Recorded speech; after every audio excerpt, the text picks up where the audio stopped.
반갑습니다, 여러분. 수요 Q&A 세션 벌써 6번째 시간입니다. 오늘 질문은 성경에 관한 것입니다. 성경이 어려워요. 어떻게 읽어야 하나요? 하는 질문인데요. 이 질문, 신앙생활에 있어서 아주 중요한 하나님의 말씀을 어떻게 이해할 것인가 하는 그 부분에 초점 맞춰져 있습니다. 여러분과 함께 오늘 짧은 시간에 이것들을 어떻게 우리가 접근할 수 있을지 한번 살펴보도록 하겠습니다. 먼저 여러분, 성경이란 것은 신구약 성경이 수천 년 전에 다른 언어로 기록된 문서이죠. 구약 성경은 히브리어로 되어 있고요. 기록된 것이 신약 성경이 2000년 전이니까 구약 성경은 훨씬 더 오래전에 기록된 것입니다. 몇천 년 전. 그것도 한식에 집중되게 기록된 것이 아니고 오랜 시간을 거쳐서 형성된 문서입니다. 당연히 다른 언어로 되어 있고 또한 다른 문화권 안에서 또 시대와 장소의 차이가 엄청나게 크기 때문에 이 문서들을 읽어낸다는 것이 사실 쉬운 일이 아니죠. 그래서 성경이 어렵다고 느끼시는 것은 사실 어떻게 보면 당연한 것입니다. 그래서 사실은 이 성경이 굉장히 멀리 떨어진 시대와 또 장소에서 기록된 것이기 때문에 이거 어려울 수밖에 없고, 그래서 겸손하게 이제 배우도록 노력해야 되겠구나 하는 것을 저희들이 생각하게 됩니다. 어렵다고 포기하지 마시고, 이거 원래 좀 어려운 문서구나, 그런데 이 귀한 문서이구나, 그렇게 생각을 하시고 그것들을 배워볼 요량으로 성경을 붙들고 씨름하시면 좋겠습니다. 자, 그런데 이제 어떻게 읽어야 하는가? 성경이 어려운데, 어려운 건 우리가 인정을 하는데, 그러면 어떻게 읽어야 되는가? 그게 이제 관건이죠. 여러분, 운동을 해 보신 분들이 아마 있으실 텐데요. 그 헬스클럽 가고 운동을 한다고 한번 생각을 해 보십시오. 몸을 좀 살도 빼고 좀 근육도 붙이고 하고 싶은 생각이 있으시죠. 그래서 많은 사람들이 헬스클럽에다가 이제 회원권을 끊고 이제 다닙니다. 그 다니는 이유가 뭔가요? 혼자 하면 좀 어렵고 또 정해진 시간에 규칙적으로 하기 힘드니까 돈을 내서 어떤 장소에 가서 그것들을 정기적으로 하는 것이죠. 그래서 성경을 읽으실 때 어떻게 읽어야 하느냐 하는 질문에 대해서 첫 번째 제가 드릴 수 있는 답은 이것입니다. 매일 정해진 시간에 읽으십시오. 혼자서 하는 것이 어려우시면 마치 내가 헬스클럽을 다닌다, 운동을 한다 이렇게 생각하시는 것처럼 여러 믿음의 친구들 한 두세 명하고 같이 카톡으로 몇 시에 성경을 함께 읽자, 이렇게 같이 모여서 읽지는 않더라도 최소한 어느 시간에 시간을 맞춰 갖고 같이 읽는 그런 영적인 습관을 함께 추구해 가면 훨씬 더 쉽게 하실 수가 있겠습니다. 또 운동도 그렇듯이 운동 하루에 많이 한다고 해서 좋은 것 아니죠. 꾸준히 매일 정해진 어떤 운동의 수준을 지속적으로 하는 것이 건강에 훨씬 도움이 되고 또한 장기적으로도 몸을 잘 만들 수 있습니다. 마찬가지로 성경도 그냥 오늘 좀 읽어야 되겠다 그래갖고 많이 읽고 그 다음에 한 일주일 동안 안 읽다가 또 읽고 그러는 것보다는 매일 정해진 분량을 지속적으로 읽어 가시는 것이 좋습니다. 음식도 그렇죠. 한 번에 갑자기 많은 양분을 섭취한다고 해서 그것으로 오랜 기간 살 수 있는 것이 아니죠. 지속적으로 좋은 음식물을 섭취하고, 그래서 체질을 바꾸어가는 것이 장기적으로 건강한 것을 여러분이 잘 알고 계십니다. 이와 같이 우리 영적인 양식인 하나님의 말씀도 정해진 시간에 규칙적으로 조금씩 그렇게 장기적으로 읽어 가시는 것이 우리 영적인 체질을 변화시키는데 굉장히 중요하다고 제가 말씀드릴 수 있습니다.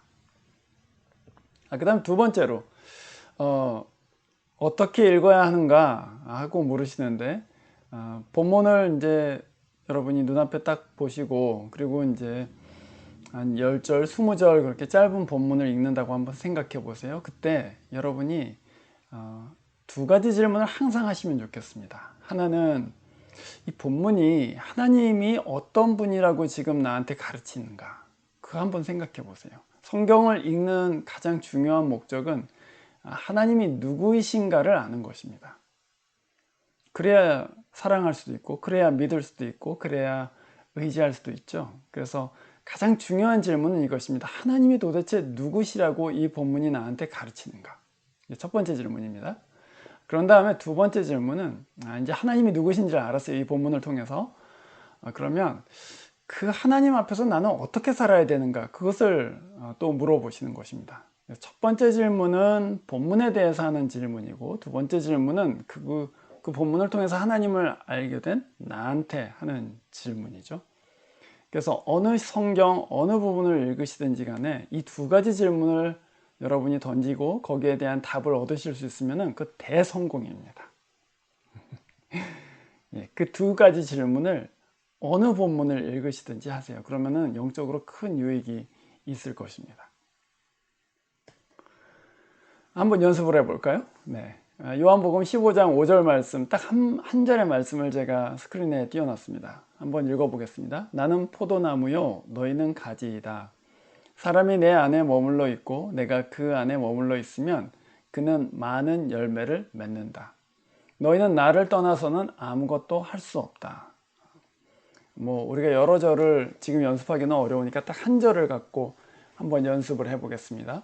여러분, 이 말씀에서 하나님에 대해서 뭐라고 우리에게 가르치는 것 같으십니까? 한 절밖에 안 되니까 한번 읽어보세요. 네, 딱 읽어보시고 이게 뭐라고 하나님께 대해서 가르치는가?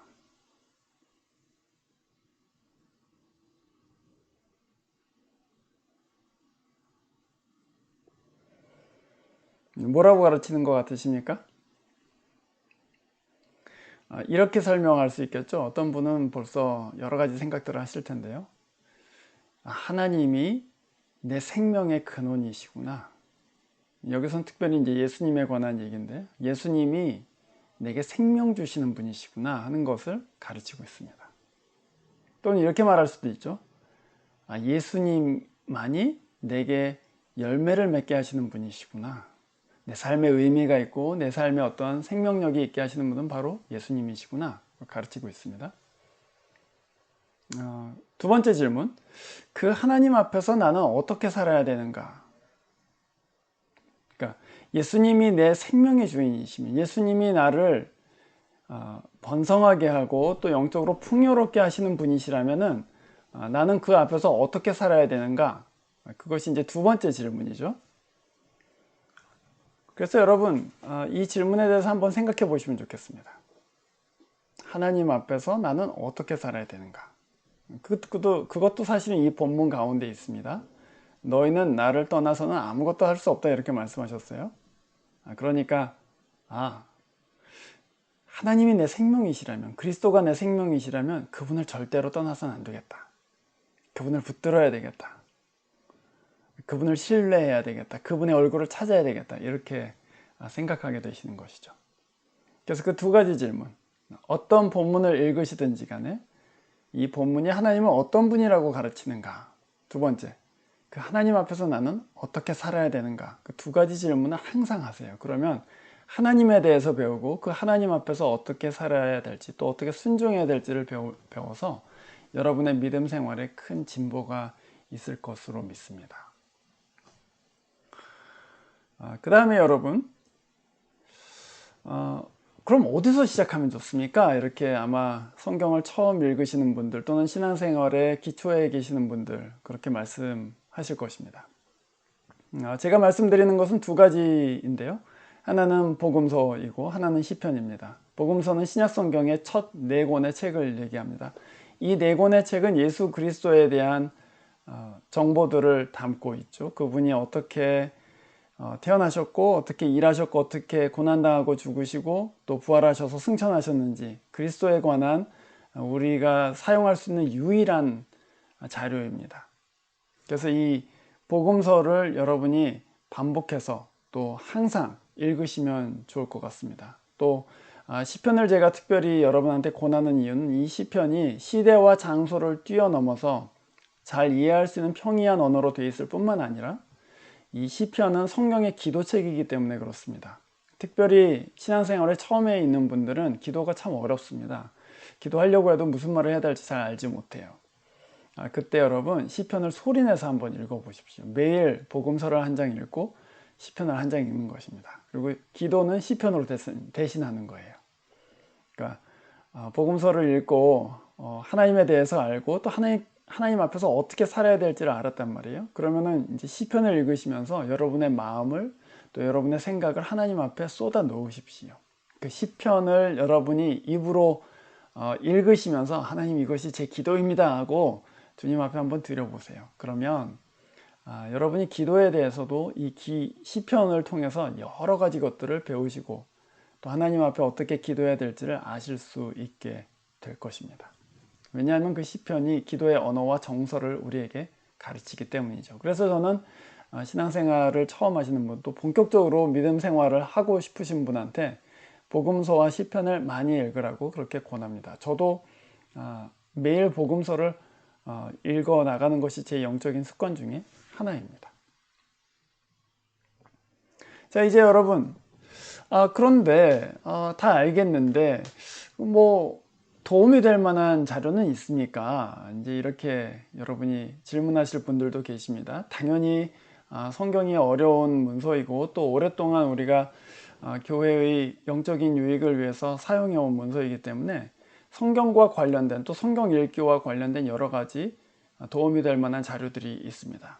제가 세 가지 정도 여러분한테 소개시켜 드리고 싶습니다. 첫 번째는 교리문답을 공부하시기를 제가 권합니다. 저희 교회에서는 뉴세리 캐러키즘이라는 교리문답을 침례를 받는 분들 대상으로 교육하고 있습니다. 또 전교인이 그것으로 그 성경 공부를 한 적도, 교리 공부를 한 적도 있죠. 또 아이들도 지금 현재 온라인으로 그렇게 이것들을 보고 있습니다. 교리문답이라는 것은 교회 사도들이 가르친 가르침들, 그러니까 말하자면 성경의 가장 중요한 가르침들을 요약해 놓은 교회의 가르침의 종합입니다. 그래서 교리문답은 질문과 대답으로 되어 있어요. 굉장히 중요한 질문들과 거기에 대한 성경적인 대답들로 구성되어 있습니다. 그래서 여러분이 그 교리문답, 제가 이 사이트, 지금 보시고 계시는 이 사이트의 밑에다가 교리문답을 어디서 찾으실 수 있는지 그 주소를 달아 놓겠습니다. 그래서 여러분 거기서 한번 혹시 아직 알지 못하고 계시는 분들은 그 사이트에 가셔서 교리문답 얼마 되지 않습니다. 50문제와 50개의 답으로 되어 있습니다. 한번 쭉 읽어보시고 한번 공부해 보세요. 분량이 얼마 되지 않기 때문에 금방 하실 수 있습니다. 그러면 성경의 가장 중요한 가르침들 전체를 보실 수가 있어요. 말하자면 숲을 볼 수 있게 되는 것이죠. 그러고 나면 그 부분들이 훨씬 더 정확하게 보이기 시작합니다.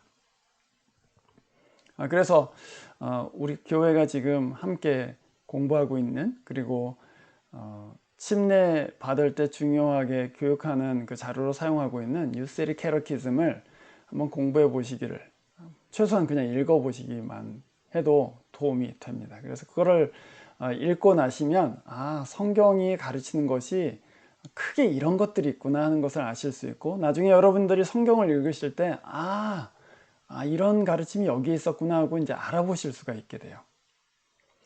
마치 제가 이제 비유로 하자면 이런 것입니다. 여러분이 어떤 그림을 봤는데 그냥 누가 보여줘서 그림을 봤는데 그림이구나 이렇게 생각하실 수 있잖아요. 근데 그 사람이 그 그림을 보여주면서 여러분한테 이거 사실은 숨은 그림 찾기야, 근데 이 안에 동물들이 숨어 있어 이렇게 말한다고 생각해 보세요. 여기 호랑이도 있고 뱀도 있고 사자도 있고 코끼리도 있어. 그럼 여러분이 그걸 모르고 그림을 봤을 때는 그냥 그런가 보다 하고 봤는데, 여기에 동물이 숨겨져 있다고 그 얘기를 듣고 나서 그림을 보면요 훨씬 더 잘 보입니다. 그렇겠죠? 성경도 마찬가지입니다. 성경이 무엇을 가르치고 있는지를 미리 알고 성경을 보면 훨씬 더 잘 보여요. 와, 이런 게 숨겨져 있었구나, 이런 말이구나 하고서는 성경을 금방 더 쉽게 알 수가 있게 되죠. 자, 그게 이제 첫 번째 도움이 될 만한 자료입니다. 두 번째는요, 교역자에게 물으십시오. 뭐 저한테 물으시란 얘기죠 지금. 저희 교회 다니시는 분들은 저한테 물으시는 것이 좋습니다. 왜 그러냐 하면 여러분이 교육자한테 어떤 신앙생활에 또는 성경 지식에 대한 질문을 하게 되면요, 교육자와 교우 사이에 말씀을 놓고 함께 교제하는 아주 귀한 영적인 관계가 생깁니다. 너무 귀중한 것이고요. 또 교회의 가르침, 또 성경의 가르침은 인격적인 관계를 통해서 가장 잘 전달됩니다. 그래서 어떤 책이나 뭐 다른 소스를 통해서도 이 가르침을 받을 수가 있지만, 인격적인 관계 안에서 가르침 받을 때 제가 그렇게 될 수도 있지 않겠습니까? 이렇게 질문을 했는데, 요새 어떻게 지내십니까? 요새 어려운 점은 없으십니까? 혹시 기도해 드릴 것은 없습니까? 그래서 서로 자기 삶을 나누기도 하고, 또 고민사항을 내놓기도 하고, 그래서 기도하고 고면하고 또 돌봐주고 하는 가운데, 성경의 어떤 지식을 훨씬 더 뛰어넘어서 그 성경이 우리 교회 안에 일으키는 그 생명의 관계들이 형성되기 시작하는 것이죠. 그래서 너무 좋습니다. 두 번째로 제가 말씀드리는 거 이것이죠. 교육자에게 질문이 있을 때 물어보세요. 그러면은 서로에게 참 큰 유익이 될 것입니다. 자, 그 다음 세 번째로, 아까 제가 성경을 읽을 때 가장 먼저는 정해진 시간에 지속적으로 읽는 것이 중요하겠다, 그렇게 말씀드렸습니다. 이 성경 묵상을 돕는 책과 사이트들이 있습니다. 묵상집이라고 하는 그런 책들이 있어요. 그래서 월간지로 나오기도 하고, 또는 두 달에 한 번씩 나오기도 하고, 또 사이트도 있습니다. 그래서 매일 들어가셔서 정해진 본문을 읽고 그 간단한 해설도 볼 수 있는 그런 사이트들이 있습니다. 예를 들면은 우리가 보통 큐티라고 부르는 그런 큐티북이라고 하는 그런 책들인데요. 대표적으로 매일 성경, 생명의 삶, 오늘의 양식, 이런 기관들, 또 책들, 사이트들이 있습니다. 그것도 제가 지금 보시고 계시는 이 페이지의 밑에 그 인터넷 링크 주소를 다 달아 놓겠습니다. 그래서 여러분 한번 찾아가 보시고, 그래서 물론 이제 저희 교회에서는 세번역 성경을 사용하고 있기 때문에 그 번역이 약간 다르긴 하지만, 그래도 여러분이 거기에 있는 본문들 계속해서 지속적으로 이렇게 따라가시면서 해설도 옆에 함께 있기 때문에 그 해설도 보시면서 이게 무슨 말이구나, 이게 그런 뜻이었구나, 그렇게 이해하시면서 조금씩 성경의 맛을 알아가시고, 그 안에서 하나님이 누구신지를 알고 그 하나님 앞에서 어떻게 살아야 될지를 아시게 될 것입니다. 그렇게 해서 여러분들이 이 모든 그 성경 전체를 처음부터 아실 수는 없지만 조금씩 알아가는 가운데 믿음이 자라고, 또 여러분 마음 가운데 하나님이 약속하신 그런 평화와 또 기쁨이 생기게 될 줄로 저는 믿습니다. 무엇보다도 여러분, 오늘 이 Q&A 세션을 통해서 좀 깨달으신 바가 있으시고, 또 마음속에 어떤 감동이 오시거든 바로 시작하십시오.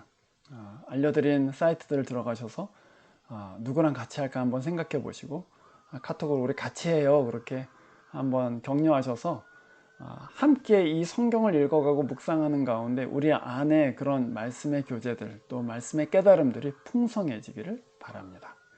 자, 이제 다음 주일에는 또 새로운 질문들, 또 새로운 고민거리들을 가지고 여러분들과 함께 생각해 보도록 하겠습니다. 감사합니다.